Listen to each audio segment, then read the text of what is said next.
dia. A responsabilidade é grande, viu, Ezequiel, Kleber, o Wagner, daqui uns dias tem um pipolinho por aí. É bem complicado mesmo, sem dúvida nenhuma. O Paulo, o Wellington já está no caminho também, o Silvio e o Paulo quase já é mais conselheiro, né? O filho já está grande também.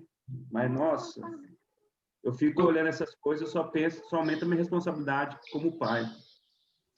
Mas tem uma coisa, viu, Lucas? A hora que passa pela universidade é uma doutrinação louca também, viu?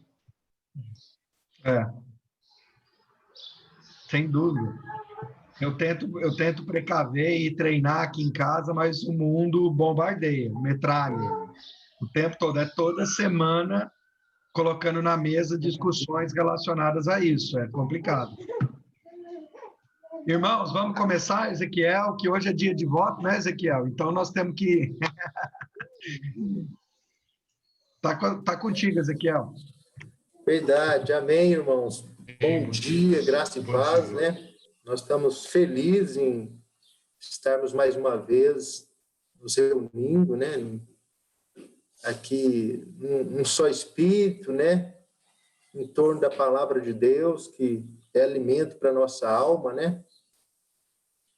É interessante, né? Eu estava pensando assim sobre uma mesa montada, né? É bonito a gente ver uma mesa farta, né?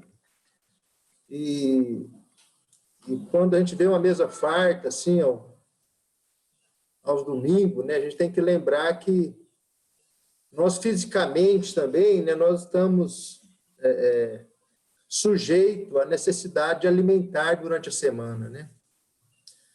Se nós tivéssemos uma dieta só de domingo nós comermos a bastar, né, a quase passar mal, e na segunda, na terça, na quarta, na quinta, na sexta e no sábado, nós tivéssemos uma dieta extremamente restritiva, talvez nós não sobreviveríamos, né? Então, a palavra de Deus nos chama para isso, né? Para a gente, assim como o nosso metabolismo, né? O nosso corpo necessita de continuamente ser alimentado, né? Não basta uma mesa farta no domingo, nós temos que, de alguma maneira, tomar o café da manhã na segunda, almoçarmos na terça, cearmos na quarta, falando de uma refeição por dia, né? Mas não fica sem ela, não, né? A palavra de Deus. Hoje é um dia de democracia, né, irmãos? Eu quero estar iniciando com oração, depois dessa breve palavra. Vamos estar orando. Quero pedir para o irmão Paulo, você leva a Deus em oração, meu querido irmão Paulo Zanini. Paulo Zanini pode elevar a Deus em oração por esse dia, por esse momento de palavra, né? Por esse momento de democracia. Por Amém. favor. Amém. Oremos. Senhor nosso Deus e nosso Pai, queremos te dar graças, Senhor, pela oportunidade de estarmos reunidos em família e colocamos, Pai, diante do Senhor a nossa nação, cada um dos municípios envolvidos em eleição, que as pessoas possam lá escolher livremente, Pai, aquele que vai representar a sua cidade, então, e ter aí, Pai, a certeza de um bom governo, de um governo sério, honesto, direito, e que possa cuidar do povo. Então, esse espírito de democracia, se eu possa guardar a vida de cada um, Pai, no ir e vir, todas as famílias, as casas, sejam guardadas por Ti, ó Senhor. Pai, nós Te louvamos também pela oportunidade, Pai, de aprendermos mais a Tua palavra, e que essa palavra possa encontrar lugar em nosso coração, em nossa mente, Pai, que nós possamos, sendo diariamente transformados, Pai, pelo Teu Espírito, para que a gente possa entender, compreender e praticar a Tua palavra no viver diário, Pai, em nossas casas, nosso trabalho, onde nós estivermos, Pai.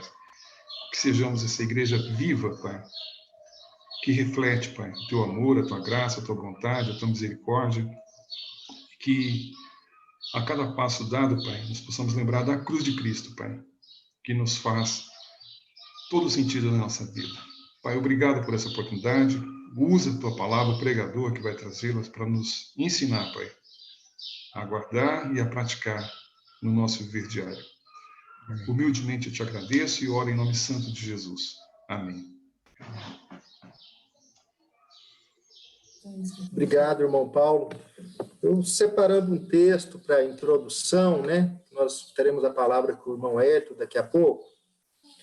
Eu, lembrando desse momento que nós estamos passando, né? Momento político, né? Momento de exercício da cidadania, né?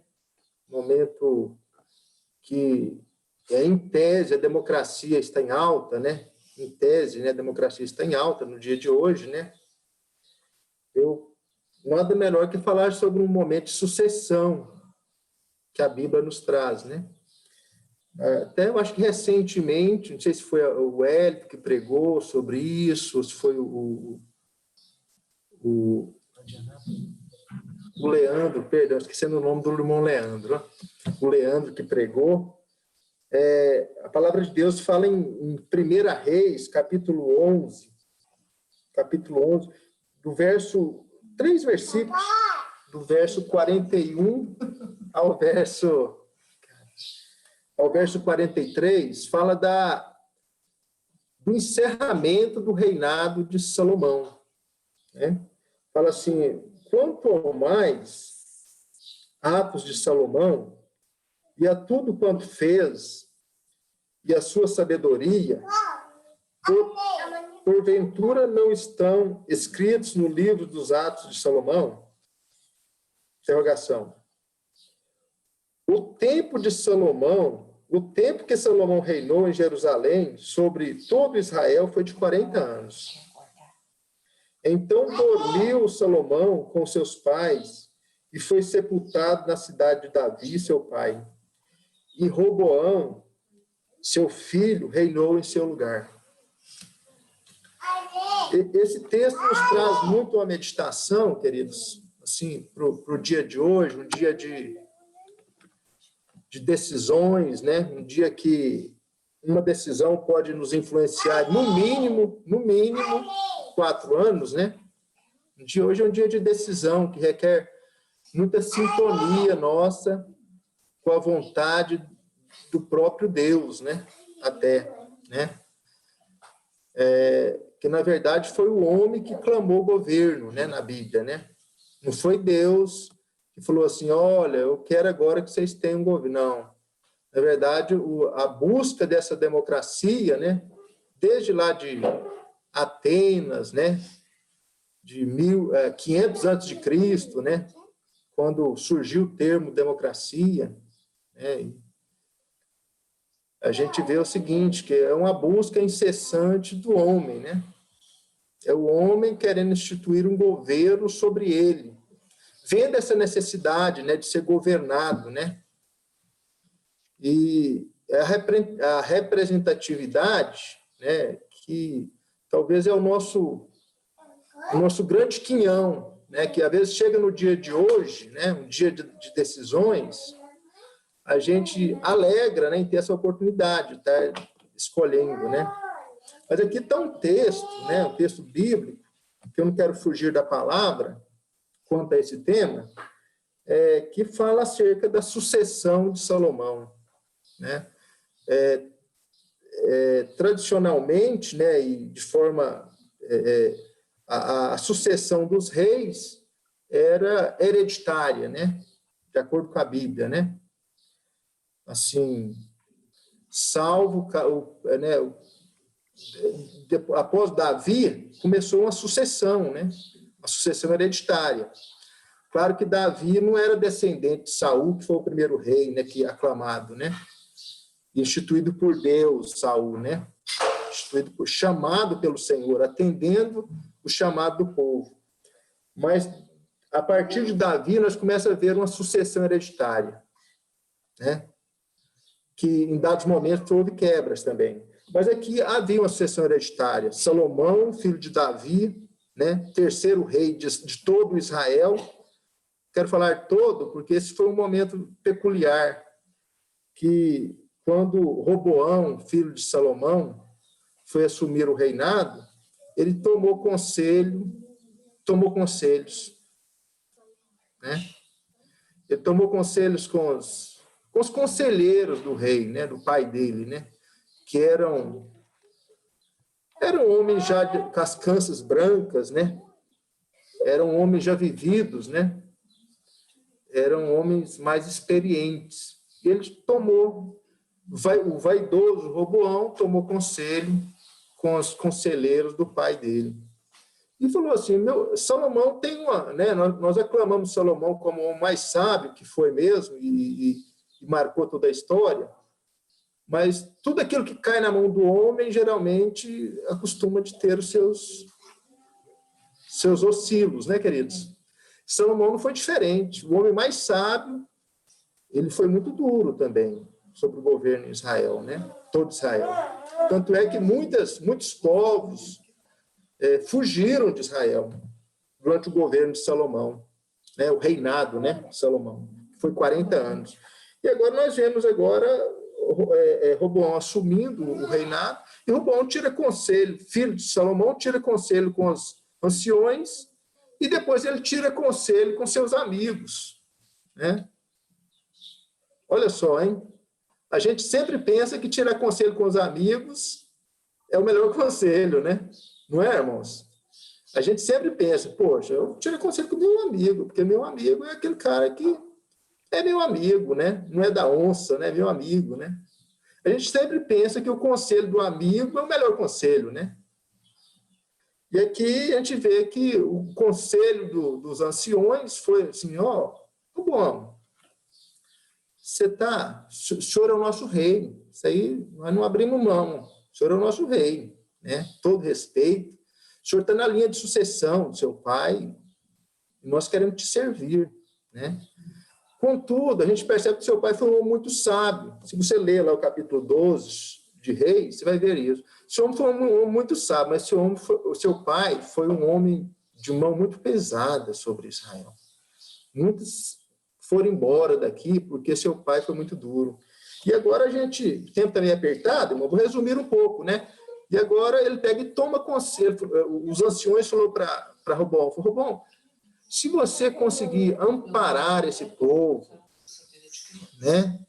Se você conseguir, né, governar esse povo com justiça, né? Na verdade, não usar o termo amor, né? Mas seria com certo amor, com uma certa tolerância, né? Você terá todo Israel nas suas mãos e você vai ter um bom governo. Agora, se você endurecer com esse povo já está quase espanado, né? Cuidado. E aí ele tirou conselho com os jovens, né? Tirou conselho com os jovens, amigos dele, e os amigos dele, né? Amigo não quer ferir o outro, né? Às vezes os amigos... Depois eu quero contar rapidamente para nós encerrarmos essa participação. Aí os amigos dele falaram, não, que isso, rapaz? Você agora é o rei aclamado. Você está na linha de sucessão. Seu pai foi duro, mas que tal nós dar mais uma volta no parafuso? Não foi com esses termos, né, Paulo? Não foi com esses termos, mas que tal nós pegarmos a chave, o alho, e dar mais uma volta nesse parafuso, da esquerda para a direita? Rosca soberba, viu, queridos? Rosca soberba. Aí, é isso que ele fez. Ele pegou o conselho, né? E apertou mais. Falou, meu pai tinha... O dedo meu é mais grosso do que o tórax do meu pai. Né? E aí, houve o reinado, a cisão de Israel, né? 2 reinos, do norte e do sul, 2 governos. Agora, para encerrar essa breve participação sobre democracia, eu queria estar contando um conto, que não é bíblico, né? Os irmãos já devem ter assistido Troia, a Batalha de Troia, né? A Batalha de Troia, na mitologia grega, não é bíblico, viu, queridos? Por isso que eu trouxe, já alertando o início. A vitória de Troia, né? Diz que na mitologia Ilíadas, né?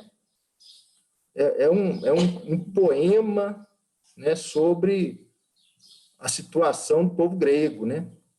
E ele conta, né, Homero conta em Ilíadas, que a Batalha de Troia durou muitos anos. E foi um capitão de esquadra que participou daquela guerra, que ele saiu comandando uma esquadra. O nome dele era Ulisses, se eu não estiver enganado. Tem muito tempo que eu li essa história. Se eu não estiver enganado, é Ulisses. Aí Ulisses foi, né, para vencer aquela cidade que havia levado Helena, né? Helena foi a causa da guerra, né? E diz que quando... Vamos ver se a gente tirou a aplicação disso, né?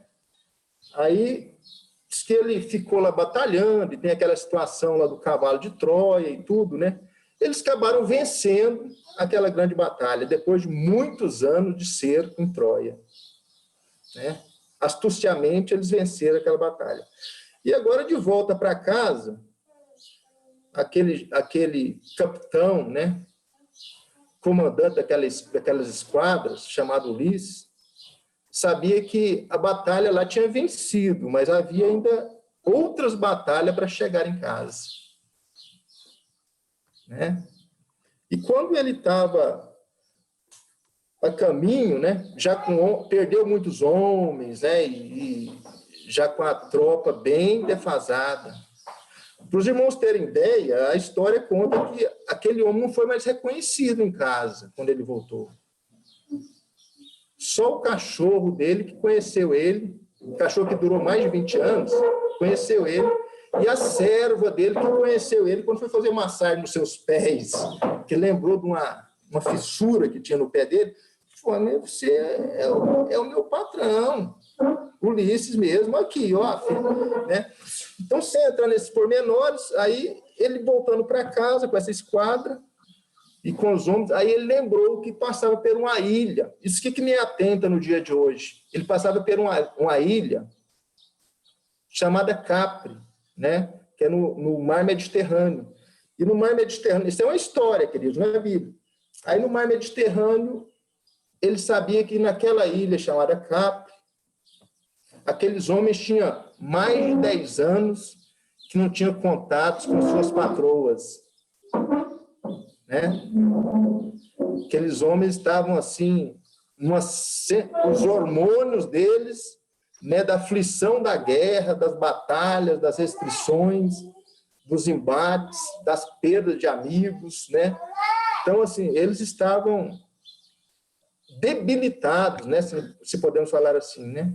E agora ali passando, e Ulisses, sabendo disso, Ulisses pegou e falou para aqueles comandados, né, os marujos, né, os marujos da sua embarcação, falou assim: nós vamos passar num lugar perigoso, e esse lugar requer cuidado de nossa parte.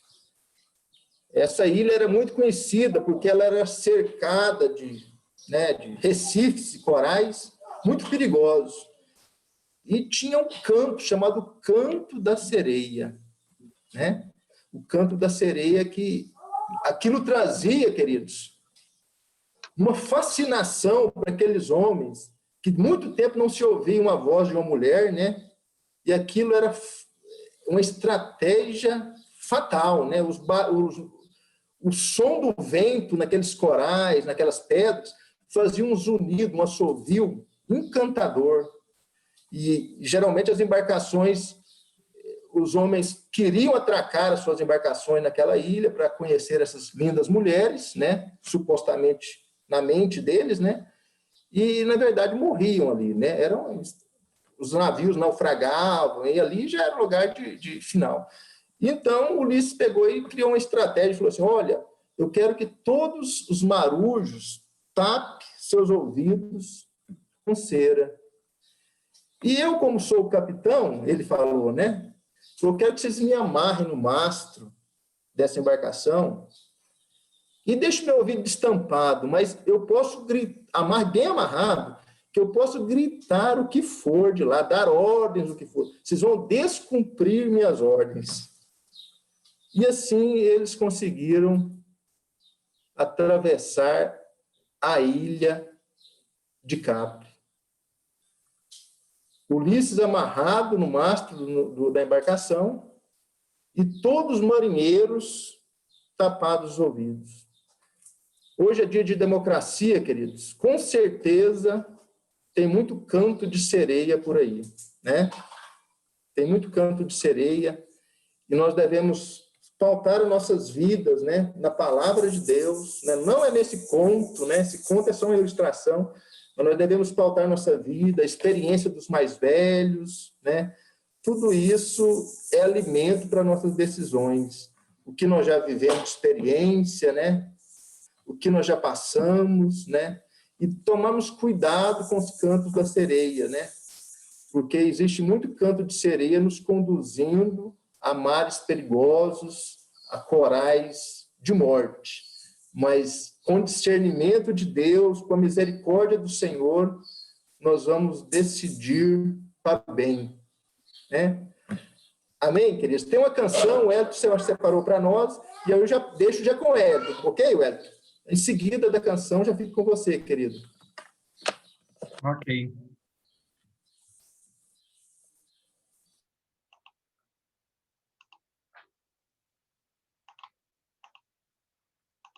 Só um minutinho. Estava no jeito e eu perdi aqui.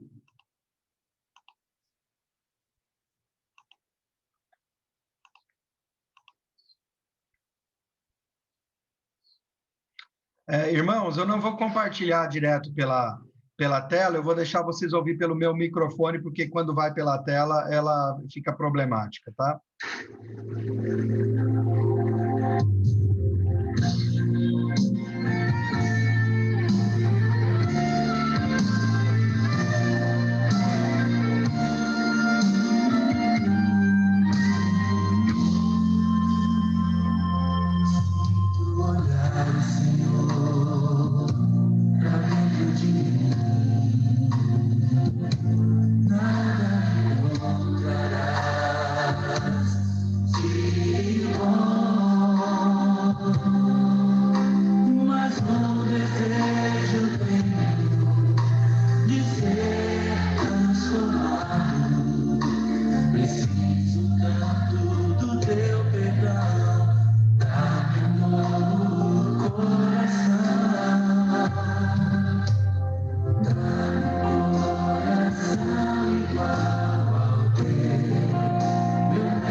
Amém, irmãos.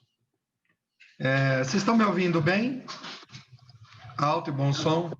Tá assim. Deixa eu te atrapalhar só um pouquinho, que essa moça aqui quer falar uma coisa que tá desde que acordou. Fala. Jesus sempre nos ama. E Ele sempre vai nos amar. Amém. Amém. Amém. Eu nem... Amém. Ó, cortou sua voz.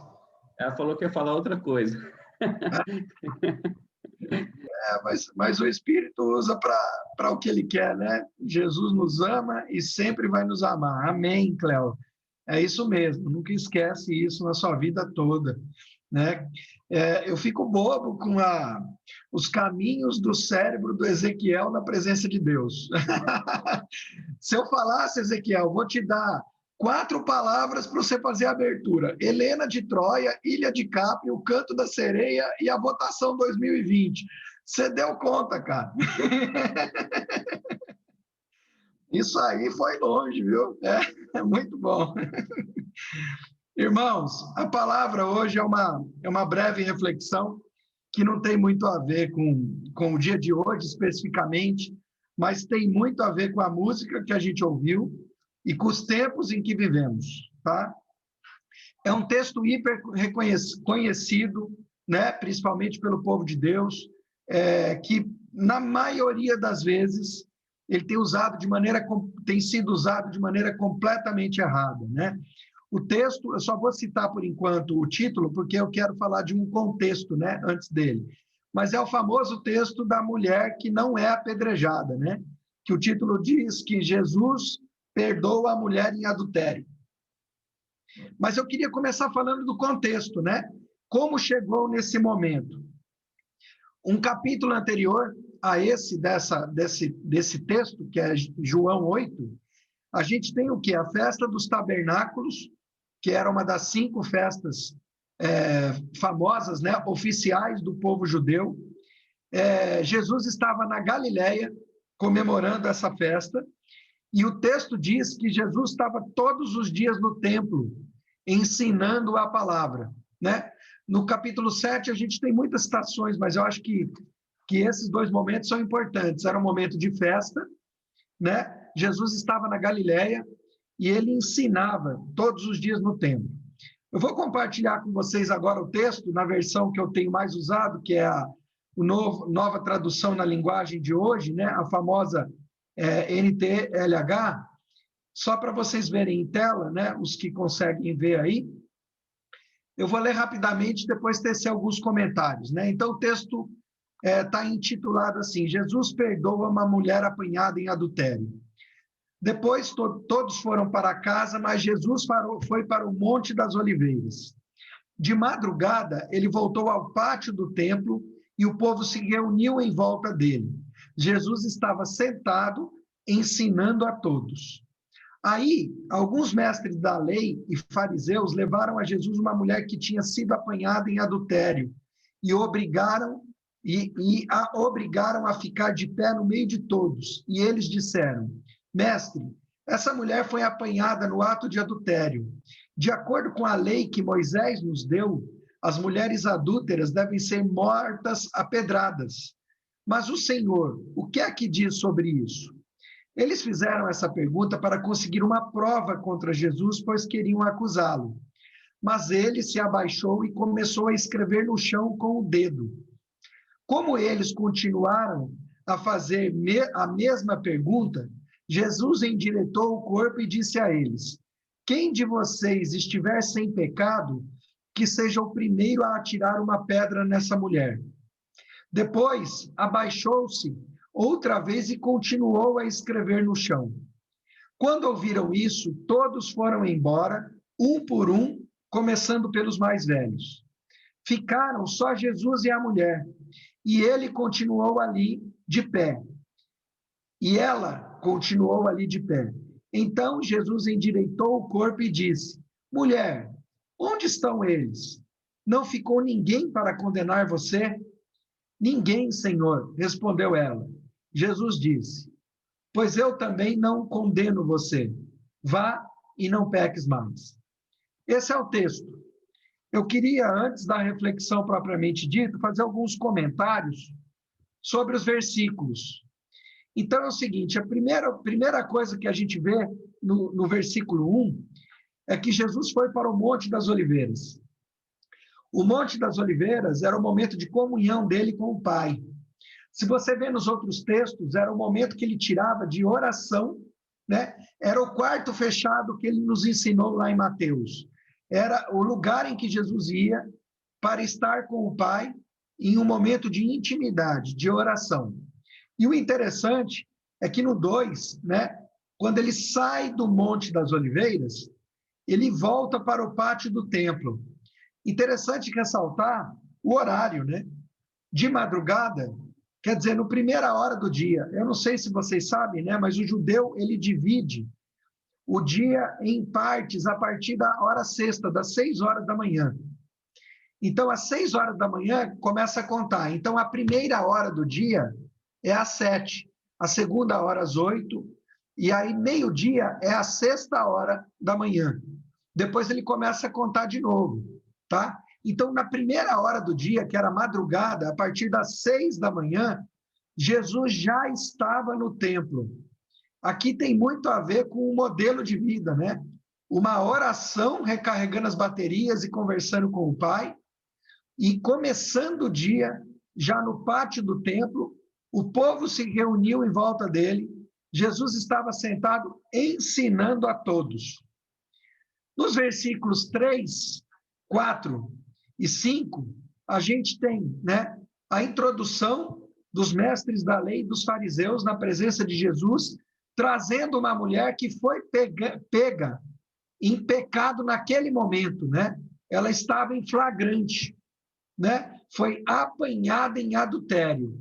Não quer dizer que ela havia cometido. Tudo nos leva a crer que ela não estava com seu marido, e no momento que ela foi apanhada, ela estava aonde não deveria estar, com outro homem, né? E isso já mostra uma intenção, né, de os mestres da lei e fariseus, porque para prender a mulher em adultério a essa hora da manhã, eles já saberiam do fato que estava ocorrendo. E trouxeram essa mulher e falaram, né, para Jesus que, conforme a lei de Moisés, né, ela deveria ser morta à pedrada. Quer dizer, eles estavam testando se Jesus iria contra a própria lei de Moisés, que foi dada por Moisés. Interessante, a gente vê aí que no 6, o objetivo era uma prova contra Jesus, porque eles queriam o quê? Acusá-lo para poder matá-lo, né? Arrumar uma acusação contra ele, porque até agora ele era irrepreensível como foi, né? Nunca cometeu pecados, mas não tinha nada que podia acusar a ponto de incriminá-lo para que pudesse matá-lo, né? Interessante no 7, que mostra a insistência desses mestres e fariseus, como eles continuaram a fazer a mesma pergunta. E o interessante também é ver a calma de Jesus. Jesus estava ali, é muito interessante, né? Porque Jesus não via o simples ato, ele via o interior. E ele estava escrevendo no chão com o dedo, né? De maneira, tudo nos leva a crer que de uma maneira calma, tranquila, como se não estivesse prestando atenção. Mas nesse momento, diz que ele endireitou o corpo e fez uma pergunta, né? Quem de vocês estiver sem pecado, que seja o primeiro a atirar a pedra nessa mulher. E o texto diz, no 8, que ele abaixou e continuou a escrever no chão. Quer dizer, ele estava numa postura de calma total, os caras insistiram, porque ele não respondeu a primeira vez, ele endireitou o corpo, fez uma pergunta e voltou para a posição de calma, né? Ele voltou a escrever no chão com o seu dedo. E o interessante é que, a partir do 9, todos que ouviram foram embora, um por um, começando pelos mais velhos. Eu creio pelos mais velhos, porque quanto mais a gente vive e anda com Deus, mais nós vamos tendo a consciência de quem somos, né? Da nossa miserabilidade, da nossa pecaminosidade, das nossas falhas. a gente perde aquele ímpeto de querer responder com altivez ou com orgulho ou com a força do nosso braço. Então, os mais velhos sempre são aquela palavra de consciência mais plena, né? Então, é interessante que começou a sair pelos mais velhos, mas não ficou nenhum, né? E interessante que Jesus, a partir da retirada deles, ele muda a postura.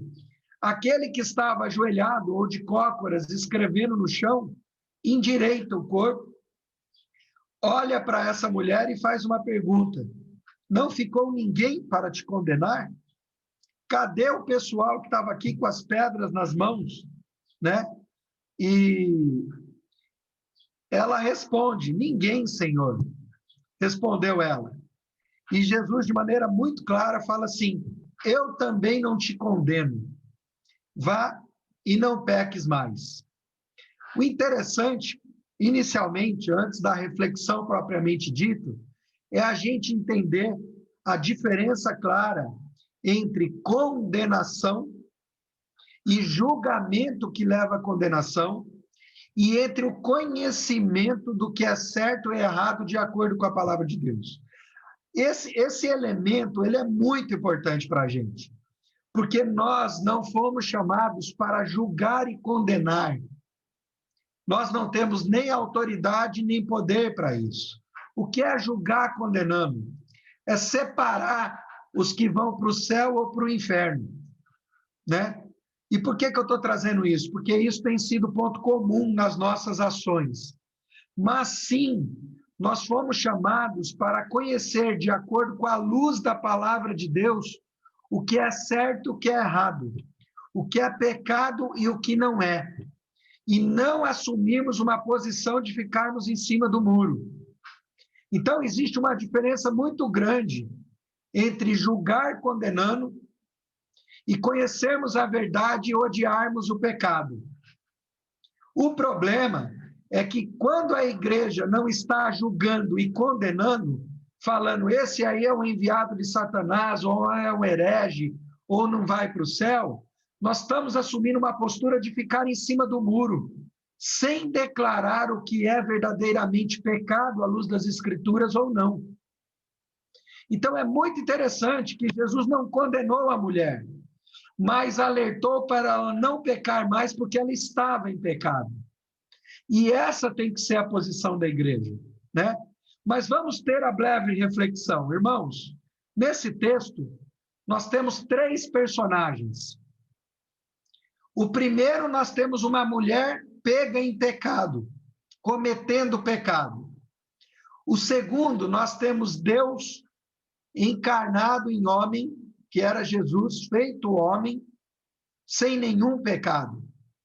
E o terceiro, nós temos os mestres e fariseus, que seriam os doutores da lei, conhecedores das Escrituras, que estavam acusando essa mulher. São os 3 personagens. Eu ia colocar um título para essa palavra, que seria Quem é você nessa história? Mas eu resolvi mudar o título, porque quem é você não me coloca dentro. Então, eu queria que o título fosse Quem sou eu nessa história? Me incluindo, né? E eu queria falar rapidamente 2 características de cada um dos personagens. Primeiro, da mulher, pega em adultério. A primeira característica é que ela estava em pecado flagrante, cometendo pecado. E ela precisava rever seus conceitos, a sua vida, e parar de pecar, e ela precisava de amor e compaixão para ser ensinada e para que caminhassem com ela. Então, meus irmãos, a primeira coisa, se você hoje, nessa história, é a mulher, se você está em pecado, o Espírito Santo te diz, abra seu coração que ele te diz, ele te alerta se você está em pecado. Se você está em pecado, de acordo, não é de acordo com o que o Wellington fala, ou o que a Sal da Terra acredita, é de acordo com o que a palavra de Deus te fala. Reveja seus atos e se endireite na presença de Deus. Mas saiba que você não está sozinho. Porque é essa segunda necessidade que você tem, que é de compaixão, de ensinamento, de alguém que anda com você, eu espero que seja respondida por nós, Sal da Terra, como igreja. Em nome de Jesus. O primeiro personagem, então, a mulher, cometendo pecado, pecado em flagrante, precisando de compaixão e de amor. O segundo personagem, Jesus. Eu estou colocando ele no meio, tá, irmãos? Entre o primeiro e o terceiro, tá? Porque ele é a solução para tudo. Jesus, sem pecado, nunca pecou. Perfeito em suas ações, porque era Deus, é Deus. E totalmente compaixão e perdão. Olha que interessante. Ela, totalmente em pecado, observável, flagrante, precisando de compaixão e amor. Ele, totalmente sem pecado, puro amor e compaixão. E o terceiro público, pecado escondido. Concordam comigo? Porque quando Jesus disse, quem não tiver pecado, atire a primeira pedra. E todos foram embora. Todos tinham pecado, porém estava escondido, não estava flagrante. E totalmente sem compaixão, sem perdão e sem amor. Porque estavam lá para matar uma mulher. Julgando entre céu ou inferno, com uma autoridade que não tinha sido dada a eles. Irmãos, aqui nessa classificação, vai muito da Igreja do Senhor de hoje. Vai muito do que eu tenho feito e quero ser modificado. Porque esse terceiro público não vai alcançar a mulher que está em adultério ou o irmão que está em pecado.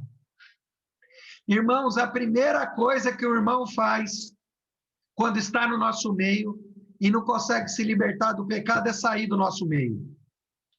E isso é um sinal vermelho. Isso é um tapa na nossa cara. Porque indica que esse irmão não está vendo a gente como amor, compaixão, perdão e solução. Ele não está vendo Jesus em nós. Então, eu queria que a gente fizesse uma autocrítica. Porque Jesus nós não somos, nós estamos tentando. Ou a gente é o primeiro ou a gente é o terceiro. Se a gente é o primeiro e o pecado é flagrante e é no cotidiano, vamos rever nossa vida e arrepender rapidíssimo. Se a gente é o terceiro e está cheio de pecado escondido, vamos declarar em nome de Jesus e pedir perdão ao Senhor. Se a gente é o primeiro, precisamos de compaixão, precisamos de alguém que ande junto, vamos buscar no terceiro. E se a gente é o terceiro, que eu acho que enquadra muito da igreja, vamos não julgar para condenar. Vamos amar o pecador e odiar o pecado em nome de Jesus, porque foi isso que ele deixou para a gente. E vamos ser suporte, sim, para essa mulher, para aqueles que estão em crise de gênero, para aqueles que estão presos a vícios, para aqueles que estão com os casamentos destruídos, porque foi para isso que nós fomos chamados. E aí eu quero terminar essa breve reflexão lembrando que o único que passou pela terra foi aquele que morreu por nós na cruz. Ele passou pela terra sem um único pecado. Ele foi o Cordeiro Imaculado, limpo, nunca errou na presença de Deus, porque ele era Deus encarnado, ele era a lei viva. E eu quero lembrar para vocês o que ele disse em João 12:47. Irmãos, prestem atenção no que Jesus disse. Ele disse o seguinte: se alguém ouvir a minha mensagem e não a praticar, preste atenção, se alguém ouvir o que eu falo e não a praticar, a igreja falaria, eu entrego para Satanás. Jesus disse, eu não o julgo, pois eu vim para salvar o mundo. e não para julgá-lo. Irmãos, isso é muito sério. Aquele que tinha toda a autoridade, que tinha todo o direito, que tinha todo o poder de declarar céu ou inferno, deixou escrito para a gente que ele veio para salvar e não para julgar. Se ele fez isso, quem sou eu? Quem sou eu? Com os meus pecados, dilemas e lutas e desafios para condenar alguém. Agora, eu não fui chamado para condenar, mas eu não fui chamado para estar em cima do muro sem ser referência de luz numa sociedade pervertida e corrupta. Nós somos sal para salgar o que não, para dar gosto ao que não tem, para preservar o que precisa ser preservado. Nós somos luz para iluminar as trevas. Em cima do muro, escondido no recipiente ou embaixo de um jacá, nós não vamos salgar, nem iluminar, nem ser referência. Nós temos que, sim, declarar o que é certo ou errado à luz da palavra. Mas nós temos que ser compaixão, perdão e amor nessa geração. Posso escutar um amém de boca cheia? Amém. Posso escutar, eu quero ser como Jesus. Amém. Quero ser perdão, quero ser compaixão e eu quero amar. Amém. Amém. Essa é a palavra para a gente hoje, uma breve reflexão. Pode ficar à vontade, Lucas, meus irmãos, se vocês têm alguma coisa para completar. Ô Wellington, eu só queria dizer que essa palavra já tem para ir mais de um mês que ela está no meu coração. Amém, meu irmão. Pensei em dizer que eu tinha uma palavra e trazer, mas ainda bem que eu não trouxe. Amém. Foi Deus falando, entendeu? Amém. Eu ia fazer comentário, eu não vou, que vai ser por fermento. Vai ser por fermento nessa palavra. Amém, meu irmão. Amém. Graças a Deus, Deus usou sua vida, Deus seja louvado. Amém. Por usar sua vida e trazer. Importantíssimo, você pontuou muito bem isso aí, ainda bem que Deus te iluminou e você pontuou muito bem. É isso aí, ficou perfeito, graças a Deus, é de Deus, eu acho, eu creio, e não vou nem fazer comentário. Amém, irmãos. A gente precisa ter uma atitude, porque hoje o que a gente mais vê são doutores da lei julgando o próximo, muitas vezes sem ter conhecimento. E nós somos chamados para amar, né? A nossa igreja tem que estar cheio de gente que precisa de perdão e compaixão, para a gente, como diz na Assembleia, ombrar, para a gente andar junto. Nós não temos que ser uma panela fechada, nós temos que arrebentar a porta do inferno. Amém, meu irmão? É o Espírito falando, não tem nada a ver comigo, com capacidade, tem a ver com Deus nos amando e falando através de nós. Vamos mudar, vamos ser realmente igreja, como temos que ser e somos chamados para ser. Alguém quer falar? Pode ficar à vontade.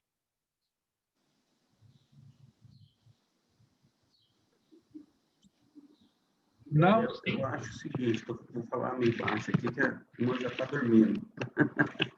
Mas, assim, a nossa dificuldade hoje em dia, essa que nós estamos tendo, é de ser sal mesmo, né?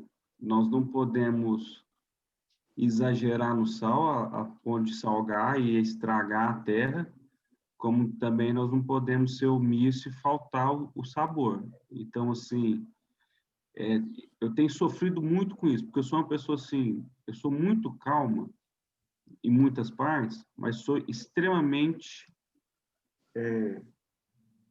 como é que eu vou falar? Debatedor, eu gosto demais de discutir ideia, não briga, estou falando de ideia. E a gente vê essas coisas de política e tudo, a gente vai falar assim, eu falo, não falo, o que a gente vai falar aqui, como é que se posiciona, e eu acho que isso tem que ser nossa oração de hoje em dia, como nos posicionar mesmo. Como, sabe, eu acho muito interessante essa palavra sua, Eliton, que assim, agora como pai, eu nunca me atentei, mas quando você estava lendo já me chamou atenção. Eu nunca tinha me atentado da postura de Jesus, que ele estava agachado, ele endireita o corpo. Nunca. Primeira vez foi quando você começou a ler. Mas talvez um pouco como o pai agora, que a gente é ensinado quando vai conversar com os filhos, a gente fica na altura deles e fala de olho no olho. Então, de repente, quando Jesus fez isso também, né, eles colocou na mesma posição, endireita o corpo, dá a atenção devida e a resposta que eles merecem, porque eles fizeram uma argumentação legítima, a argumentação deles foi legítima, só que eles não esperavam uma resposta tão confrontante como foi.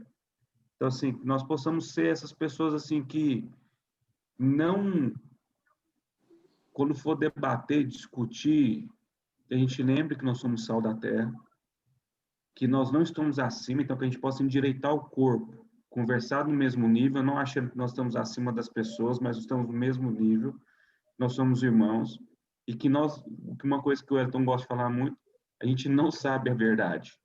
Nós vemos uma face da verdade, então que a gente possa entender isso aí, como eu brinquei aqui mais cedo com o Kleber, de ter escrito lindão, que para um pode não ser, mas para outra referência é. Então, assim, que a gente possa entender essas diferenças mesmo. Foi uma brincadeira, mas agora, depois, até na palavra, me chamou a atenção. Nós possamos entender isso aí, nossa responsabilidade. Nós fomos chamados para ser referência. Nós precisamos conhecer a palavra de Deus, sair de cima do muro. Vou dar um exemplo prático. Nós precisamos, à luz da palavra, ser contra o aborto, mas nós temos que abraçar a pessoa que acabou de abortar, porque ela está na mesma condição que a gente. Quem daqui não é pecador, que jogue a primeira pedra nela. Nós precisamos amar, nós precisamos trazer para junto, porque assim como ela, nós precisamos de cura. Irmãos, o sal dá o gosto no alimento, mas para mim, eu sou hipertenso, ele pode me matar. Eu tenho pedra no rim, ele pode me matar de outro jeito.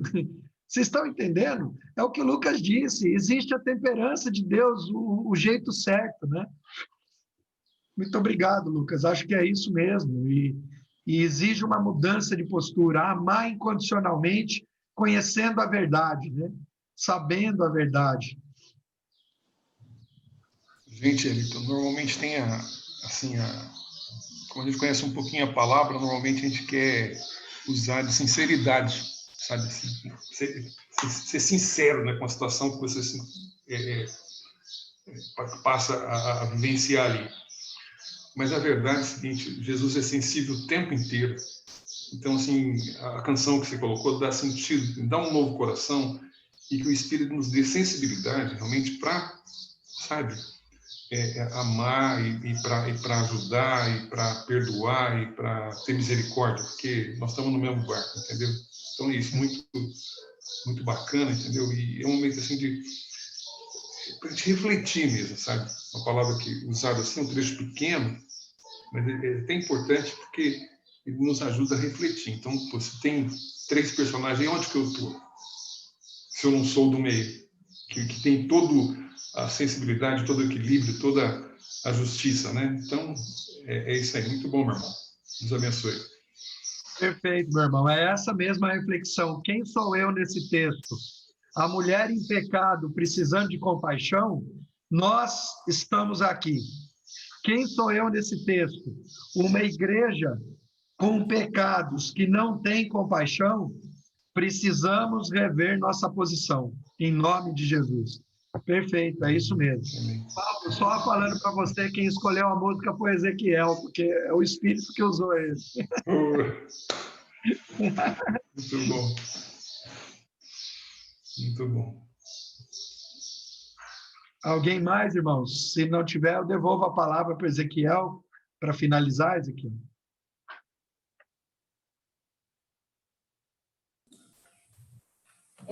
Amém. Obrigado por essa palavra. Sim, realmente, como os irmãos, deixei para falar para o final, né? Obrigado mesmo.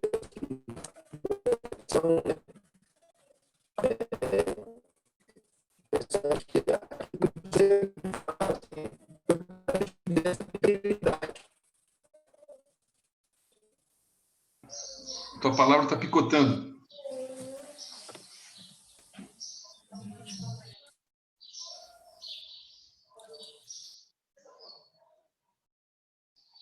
Fale. Fala aí, vamos testar esse aqui, ó. Opa, agora está melhor, irmãos?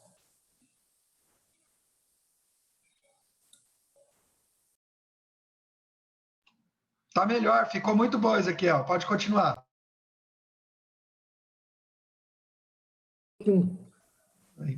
Tá melhor, irmãos?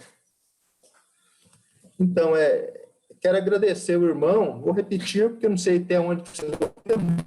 Agradecer o irmão por falar, por você falar no nosso coração, né? Eu acho interessante da aplicabilidade. Tá ruim, voltou a cortar. Amém. Amém. O Lucas poderia dar o fechamento, então, pode ser, Lucas?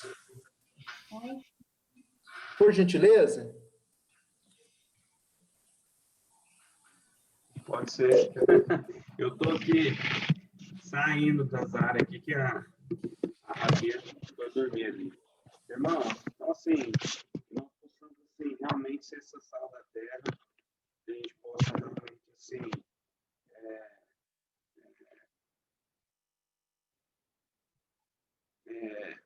trazer os pecados, né, à tona, mas de forma para trazer cura, né, como Jesus fez ali quando tirou os pecados escondidos. Daqui a pouco, eu não sei se já votaram, eu vou votar ainda, que nós possamos ter consciência que nós não votemos, que bom seja que a gente vote uma pessoa que seja bom para nós, mas que seja uma coincidência, que na verdade que seja bom para a comunidade. Você vota pensando que é um benefício seu, isso aí não é nem cristianismo. Nós possamos entender que bom que essa pessoa que você queira votar, que você gosta, seja seu amigo, seja a pessoa ideal para a comunidade também. Aí você consegue juntar o útil ao agradável, né? Mas nós possamos votar em pessoas que a gente entenda que não é melhor porque eu sou advogado, ele é médico, eu sou médico, eu sou isso, ele conhece a dificuldade do representante comercial, ele conhece a dificuldade da classe de professores, do engenheiro. Não, nós possamos entender quem é o melhor para a sociedade, é o que entende a sociedade como um todo. Nós possamos ter essa sensibilidade mesmo, gente. Senão nós estamos vendendo nosso voto pelos nossos próprios interesses. Amém? Uma palavra de oração. Então, Pai Santo, querido, Pai, obrigado, Pai. Obrigado, Pai, porque o Senhor é bom, a tua misericórdia dura para sempre. Pai, obrigado, Pai, porque o Senhor tem levantado homens de Deus, Pai. Pai, o Senhor tem confirmado a tua palavra através da boca de vários irmãos, Pai. O Senhor tem trago a verdade para a nossa comunidade, Pai, que nós possamos não apenas que não apenas entre nos nossos ouvidos, mas que desça para o coração e traga diferença no nosso modo de agir, nosso modo de pensar e nosso modo de comunicar, Pai. Que nós possamos ser temperança nesse momento de crise, que nós possamos realmente ser, Pai, a brisa suave do Senhor nesse momento de tempestade, de furor, Pai, que as pessoas encontrem abrigo, Pai, em nossas palavras. Pai, que nós possamos ajudá-los a caminhar, ajudá-los nesse processo de conhecer o seu Filho Jesus Cristo, dessa caminhada, Pai, para a volta da nossa casa, Pai Santo. Que as pessoas nos vejam como apoio, não como pedra de tropeço, Pai Santo. Pai, que nós pedimos que o Senhor nos oriente, nos revele, Pai, os candidatos agora, traga toda a mentira à tona e que a verdade do Senhor, que é a única, possa vir à tona, para que nós possamos ter consciência disso. Nós sabemos que antes mesmo nós irmos ali, depositar nosso voto numa urna, nós sabemos que o Senhor já decidiu nossos governantes, mas o Senhor nos dá essa responsabilidade, Pai, de fazer parte disso. Pai Santo, nós pedimos muita coragem e realmente, assim, temor mesmo nessa escolha. Em nome de Jesus Cristo, nós te pedimos que nós tenhamos uma semana na tua presença, que as lutas possam vir, porque sabemos que nós somos muito mais que vencedores em Cristo Jesus. Amém.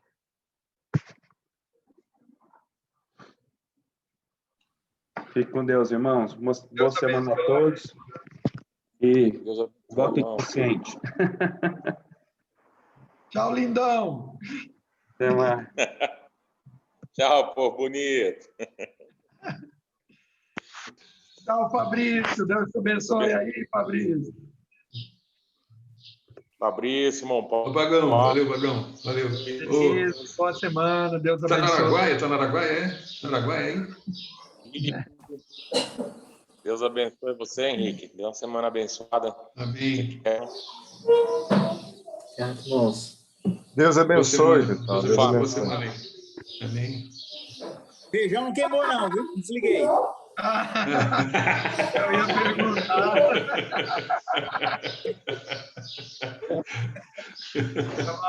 Valeu.